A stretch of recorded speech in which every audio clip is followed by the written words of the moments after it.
Glance Technologies owns and operates Glance Pay, a disruptive mobile payment technology now live in 16 cities in Canada and about to launch in the US. With revenues up 664% in the last quarter, Glance Technologies has the potential to be a worldwide leader in an industry projected to grow to $1.3 trillion in 3 years. Glance Technologies stock symbols are GLNFF in the US and GET in Canada. Find out more at glancepay.com. You're listening to HowStreet.com radio, available online at TalkDigitalNetwork.com. Welcome to HowStreet.com radio, the online source for market opinions. Here is Jim Goddard. My guest is Mike Swanson, editor of WallStreetWindow.com. Welcome back to the show, Mike. Oh, it's great to talk with you. A real timely time to speak with all that's going on the past couple of days. Goodness. Well, I don't know if they've got a nickname yet for what happened on Friday and Monday, but obviously people with stock portfolios are very concerned and wonder, is this the first step down, or was that just a little chip of paint coming off the house and everything's fine? Well, there's two ways I look at the market to answer that, and that's to use two time frames. One is the very short term, which is basically what we're focusing on because of what's happening. It's forcing us to the crazy swing. Is then a long term. With the short term, I think this is a correction, and most corrections in the stock market are roughly 10%. I mean, you can go a little lower to 12% on the Dow, from the 52-week high. It fell 1,000 points on Monday following a 666 drop on Friday, and that definitely, opens your eyes up. But I don't see anything to indicate that it's not going to be anything more than a correction. And we've seen drops like this play out. 2009, there was that famous flash crash in 2010 there in which the market went straight down in a similar fashion to what we just saw. Something also like that happened in 2011 and also in 2015 in August, and I remember talking with you about it almost a day or two afterwards. So to me, this is just something similar to those. Now, I don't know if we've seen the exact price bottom. Probably not, but that's not a big deal. If we retest the lows made the other day or even, fall to 12% instead of 10%, that's not really a big deal for people. But one reason I'm confident that, this is going to lead to a bottom here and we're not just going to crash here over the next couple of weeks is we've seen some fear in the market with the VIX, which is a fear indicator going to 50 on Monday, and levels over 30 historically are where bottoms come in the market, and we went to 50, so that's pretty crazy. But there have been some wild things that have happened. There's no doubt about it. There's an exchange-traded fund, symbol XIV, that's used to trade the short the VIX, and because the VIX basically has gone from 9 a couple months ago to 50 overnight, that ETF crashed. It was trading over 100, and now it's basically been halted, and they don't know if they're actually going to give the people's money back and just shut the darn thing down. So that's some of the craziness that's happened. And some people are blaming that for the drop. I don't really think that's the case. Another story is that people are scared of inflation, but I don't really see signs of that. In reality, the drop has lowered the odds of the pace of the rate hikes from the Fed. So I think that fear is last week's news and really isn't valid anymore. We all know if the stock market drops enough, the Fed would actually lower rates. I don't really think that's causing people to sell. If there's anything, that's the explanation for what's happened. It's simple reality that the stock market has gone 2 years without a correction. It didn't even pull back more than 5% off a 52-week high last year, and everyone fell asleep. Some people went on margin, levering up their bets. and everyone, it was just kind of poised for a surprise drop like this to occur at any moment. There's no way to predict when it was going to happen, but it was going to happen, and it just happened to start on Friday.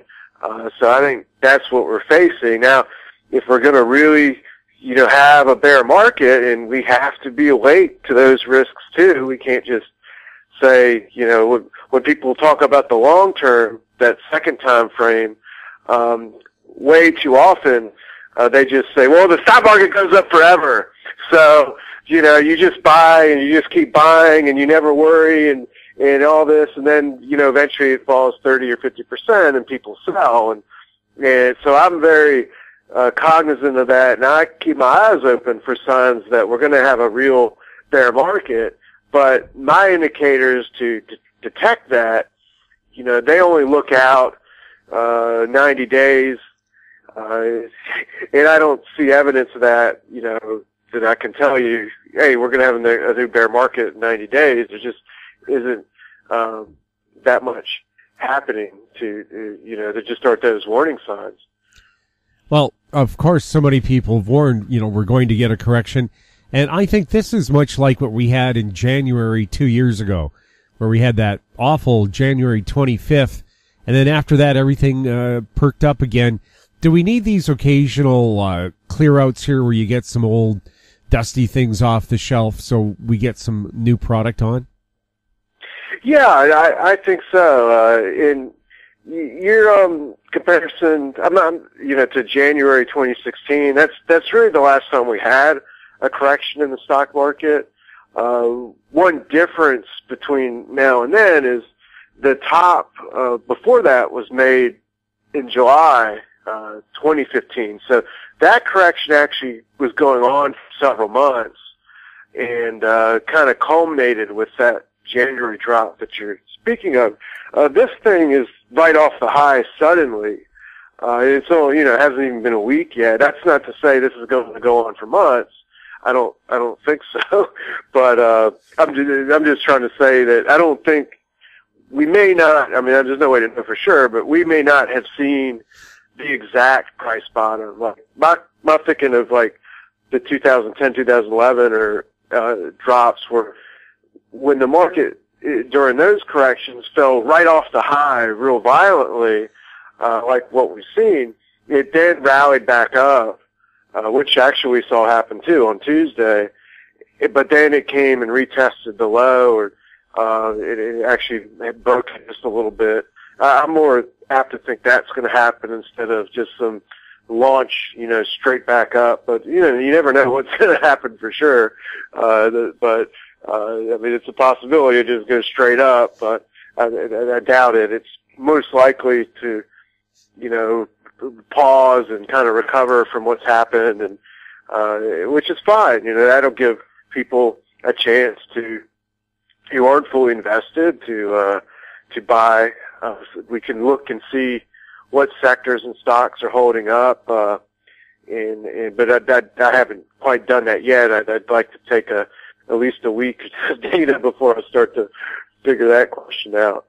We'll have more with Mike Swanson right after the break. I'm Larry Ray, President and CEO of American Manganese, Inc., listed on the TSX Venture, ticker symbol AMY, A-M-Y, with proprietary patents in the U.S., China, and South Africa. Our focus is on recycling lithium-ion batteries for electric vehicles. China recently legislated the responsibility for recycling onto their electric vehicle manufacturers and importers. For more information, please visit AmericanManganeseInc.com or phone me, Larry Ray, at 778-574-4444.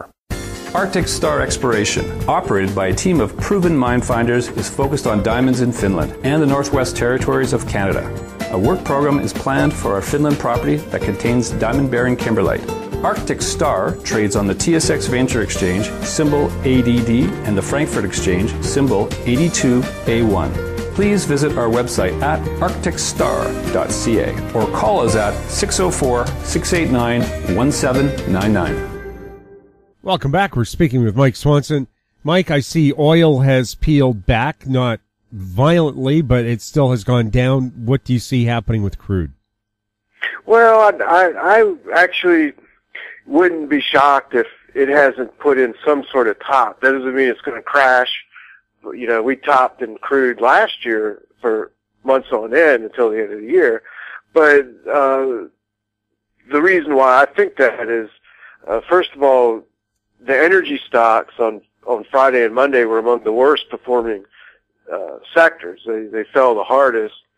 And also in the futures market, if you look at the Commitment of Traders report, the commercials now have the largest short position oil than they've had in history. It's surpassing the high they had in 2014 even. So I'm not, you know, I don't think that means oil's going to crash, but they're hedging. It could be American companies that have decided, you know, we're not going to make the same mistake again and we're just going to lock in these prices. But whatever the case, they're not bullish. So I'm not really that bullish on oil. The good news about this, though, is that for other investments, I think this puts the nail, or is evidence that the fear that's been talked about as an explanation for the stock market dropping, which is inflation's going to explode because the economy's overheating and then they're going to raise rates too much and smash everything. I actually think that fear is misguided because oil is pulling back and we got this giant short position. So that suggests to me the inflation fear story isn't going to materialize this year. And that should be, you know, that's a positive for everything else, really.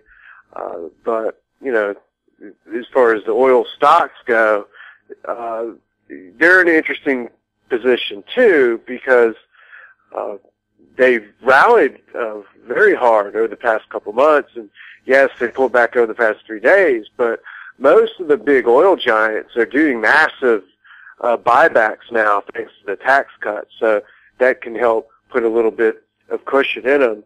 And this is actually happening with commodity stocks in general. I saw a story this morning that Freeport-McMoRan also announced a buyback boost and a dividend boost and said that they have so much profits, they've now got a huge cash cushion to do those two things, and also they're looking at potentially buying out more mining companies over the course of the year. So this is a sign of healthy balance sheets for many companies, you know, that are in the commodity business one way or the other. Well, this just goes to prove what tax cuts do for your economy. Companies all of a sudden say, we have cash to do things.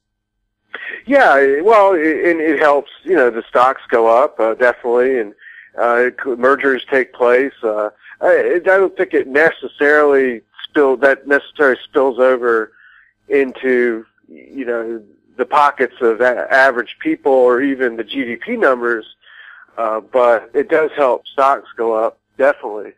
And the bottom line, it doesn't necessarily help revenues increase or sales increase, but it does help the earnings per share increase of all these stocks because they buy their shares back. It means there's less shares outstanding, therefore each share can generate, you know, more earnings than it was before. So that's going to be a story, you know, that's going to continue, you know, for months at least until the fall of, you know, good, profitable earnings from corporate America.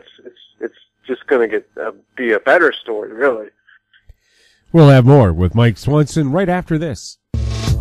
I'm Brian Fowler, president of Blind Creek Resources Limited, listed on the TSX Venture Exchange, ticker symbol BCK. Blind Creek is focused in the Yukon, Northwest Territories, and British Columbia. The company's key property is the Blend Project, one of the largest undeveloped lead-zinc-silver deposits in Western Canada, plus plans to advance the recently acquired, fully permitted historic engineer gold mine in the Atlan district of northwestern BC. Check us out at blindcreekresources.com. Keep informed. Receive our weekly recap of thought-provoking articles, podcasts, and radio delivered to your inbox for free. Sign up for the HowStreet.com weekly recap on our homepage, HowStreet.com. Welcome back. We're chatting with Mike Swanson. Mike, what's happening in the cryptocurrency space? Well, it's just crashed. I mean, the Bitcoin went to 20,000 in December, and, you know, fell below 10 at the start this week, and it just fell briefly below 7. But I really think what's really going on is last year when Bitcoin began a run in October, November up to 20,000, there was a trading mania that began all over the world that I hadn't seen since the days of the internet stock trading. There were people rushing to open up accounts on Coinbase and all these crypto trading sites to buy the Bitcoin. And the interesting data is that the average purchase was for $20 or $40. So these are small amounts of money. I think basically most of these people were buying this as if it was a lottery ticket. Back in December, there were predictions these Bitcoin bulls were making that it would go to 1 million, at least 100,000. And there was a get rich quick, mentality. And I think a lot of the people buying this, they're basically, a lot of them were younger people buying on their mobile phones and using credit cards and buying something in any market for the very first time. It was their very first trade. So they really were very inexperienced and just caught up in this hype of the Bitcoins. Now, older people, at least 40 years old, I don't mean you gotta be 80, but just like people, that were around in 2000 know what hype looks like. And from the internet stocks, and we saw the real estate bubble bust, we saw the crash of 2008. But the younger millennials, the cell phone generation, they had no memories of those events. So they just got caught up in a lot of hype, a lot of smoke and mirrors. Cryptocurrencies are junk. Really, they don't, it's just a fake currency. Whoa, so what? It's like telling me someone down the road is creating a currency. Well, why do I want to buy that? But they were buying it because the price was going up, and the price was going up because more and more people were opening up accounts to chase it. But what is interesting is that I got a hold of some data showing the number of transactions every single day, and it skyrocketed in December. And since the high of December, the top of December, the number of daily transactions in Bitcoins has collapsed. What this tells me is that I think the Bitcoin market is like just dying out, and there's going to be less and less interest in it, just period. And the people in it just got like $20 or $40. They bought once, basically in December as a lottery ticket. And they're not really trading it or doing anything. They're just going to hold their thing and hope it goes up. And one day, just say, oh well, I just bought something silly. But hopefully this will be a learning experience for those people. And they'll, when they have some more money, they'll get into, real markets and with a better mind frame that you got to really know what you're doing and be willing to learn, have a strategy, not just buying the hype. Well, also too, first of all, I've heard that once it was traded on the Chicago Mercantile Exchange, that meant hedge funds could short it. Oh yeah, and not only that, but supposedly there's 1,000 people that own 40% of all Bitcoins. Now, I get this from Bloomberg and the Wall Street Journal. Now, if you think about that, 1,000 people own 40% of it. I would venture a bet that those people, you're talking about people with millions and hundreds of millions, whatever it is, of money in this. I would bet you that they use that futures market to hedge their positions and just lock in their gains. And now they're in a funny spot where they would be long Bitcoin and short through the futures market. And if they sell these Bitcoins that they bought, probably for nothing, they're probably mining them, or well, who knows how they get them. But if they sell the Bitcoins, they make their profit no matter what it's at, and they drive down the price that makes their short position go up. So I actually think Bitcoin could actually end up, someone will have to do the research and let the story come out, but I would venture a guess that this has been one of the most manipulated markets we've ever seen on the way up, with probably a cartel manipulating the prices. One of the most vicious operations probably ever. In the 1920s in the United States, before they made the Securities and Exchange Commission, it was legal to run something called a stock pool.